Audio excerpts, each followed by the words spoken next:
Hi, I'm Kristen Amdahl.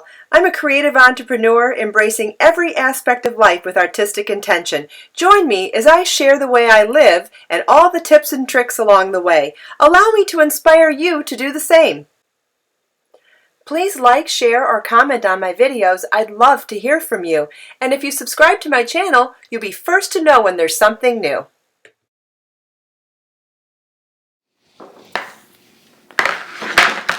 Today I'm going to show you how to do back loop cast on for knitting, and I'm going to show you on worsted weight yarn at first, and then I'll show you what it looks like on fingering weight yarn. We're going to start by tying a slip knot onto our needle. So we're going to wrap the yarn around two fingers, pull the loop through the loop, and then you want to tighten it to cinch, and you're going to cinch it onto one of your knitting needles.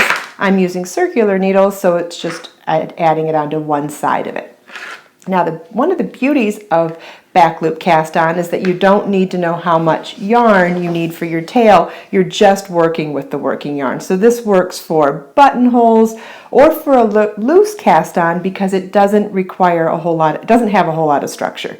So we're going to wrap the yarn around our left hand thumb, and as we grab underneath and pull it up, you have this vertical line here on the front side of the loop, and you're going to slide your knitting needle under that vertical loop, which then pulls the loop onto your needle, like that. So the slip knot counts as our first stitch. That would now be our second stitch on the needle. And so let's say the pattern said cast on 10 stitches. I'll show you how to do this 10 times. So we're going to wrap our thumb under the working yarn, and when you see that vertical line in front of you, slide your knitting needle into it and slide your thumb out of it, and you have a new stitch on your needle for back loop cast on technique.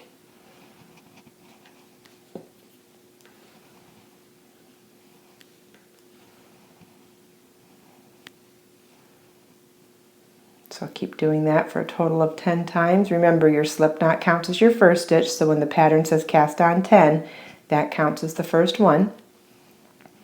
Okay, let's see what we have here. 1, 2, 3, 4, 5, 6, 7, 8, 9, 10. And there we have it. There's 10 stitches cast on our knitting needle with the back loop cast on in worsted weight yarn. Now let me show you what that looks like in a fingering weight yarn. So we'll start the same exact way.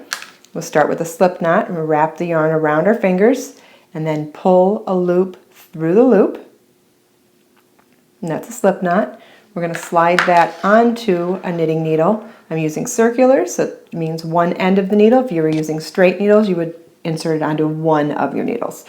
So now we're going to work with our working yarn, not our tail yarn. And we're going to wrap our thumb, pull our thumb underneath the working yarn, and as we bring it back facing up, you have a vertical line. You're going to slide your knitting needle under that vertical line, and as you pull the yarn onto the needle, you pull your thumb out, and you now have a loop on your needle. And we'll do that for a total of 10 times so you can see what that looks like really slowly.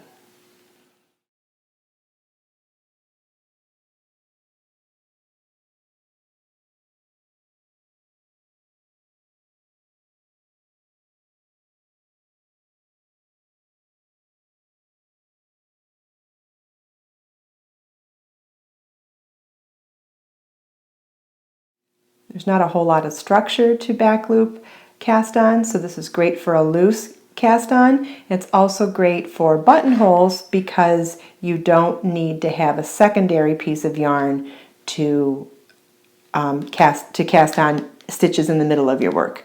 1, 2, 3, 4, 5, 6, 7, 8. Let's see, 1, 2, 3, 4, 5, 6, 7. We've got 10 stitches. So that would be back loop cast on in fingering weight yarn.